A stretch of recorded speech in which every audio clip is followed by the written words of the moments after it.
На 31 октомври е годишнина от създаването на БРЦК, привременното българско правителство, на което първи председател е Левски. БРЦК вдига априлската епопея. Заради нея цяла Европа и Русия научават за положението на българите и заради това се освобождаваме само няколко месеца по-късно.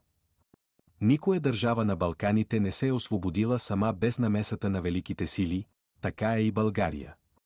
Българите от 12 век пък сами са се освободили от игото на най-силната империя в средновековието. Само няколко дни преди 31 октомври, точно на 26 октомври би трябвало да празнуваме годишнината от освобождението на България от румейско иго, но никой не го прави и това изобщо не е официален празник в страната, както не е официален празник и 20 април. Вдигането на априлската епопея поставила основите за освобождаването на България. До тук виждаме, че пренебрегваме българските празници. А кое кара един християнски народ, като българския, да празнува езически ритуали, като сурва, където мъже се маскират на свещеници и се гаврят с християнството, а други разнасят положиви лисици и ги измъчват за забавление? Езически демонски ритуал от древни времена, който изобщо не е български, а е сатанистки, ще бъде наричан българска традиция? И защо някои ще се радват на тоталитарни забрани за едно сатанистко събитие с мотивите, че не било българско, а същевременно ще подкрепят друго сатанистко събитие, което също не е българско, но ще го приемат за българско? В това няма логика. И двете са сатанизъм.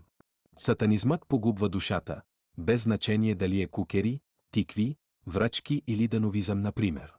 Консумирайки не само физическа отрова, но и духовна отрова, се погубва не само България, българската история и култура, но най-вече се погубват души от липса на знание.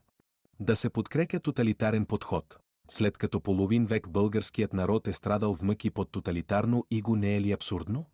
Един християнин и въобще всеки добросъвестен човек би трябвало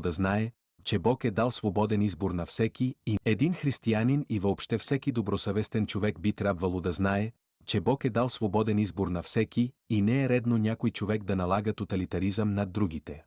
Колко българи възхваляват СССР и отказват да приемат, че тоталитарният режим е дошъл с незаконен преврат и с окупация от СССР, че е сателит на СССР и е отговорен за избиването на повече българи, отколкото загиналите през всички войни за национално обединение?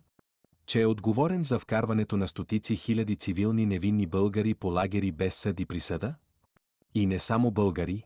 Че е забранявал ходенето на църква, обезлюдил селата и задушил народното ни творчество, българската култура, фалшифицирал историята ни и още и още.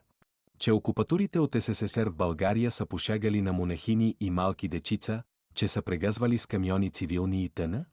Малцина българи помнят, че от 1944 година до 1958 година истинските български герои голяните са се борили против този антибългарски, античовешки и богоборчески режим и че това е една от най-дългите борби срещу тоталитарен режим в Европа.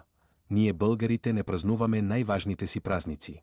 Не познаваме историята си, дори сме загубили вярата си, облъчени от един режим.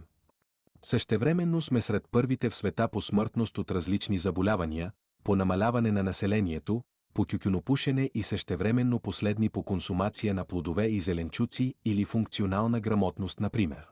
Защо не променим това? Да се погрижим за здравето си, да бъдем съпричастни с останалите, да не караме пияни, да възпитаваме децата си с личен пример, да се грижим за бездомните животни, да знаем историята си и да празнуваме нашите празници, вместо древни езически кукери и тикви? Дори да вярваме в Бог. Това би ни спасило.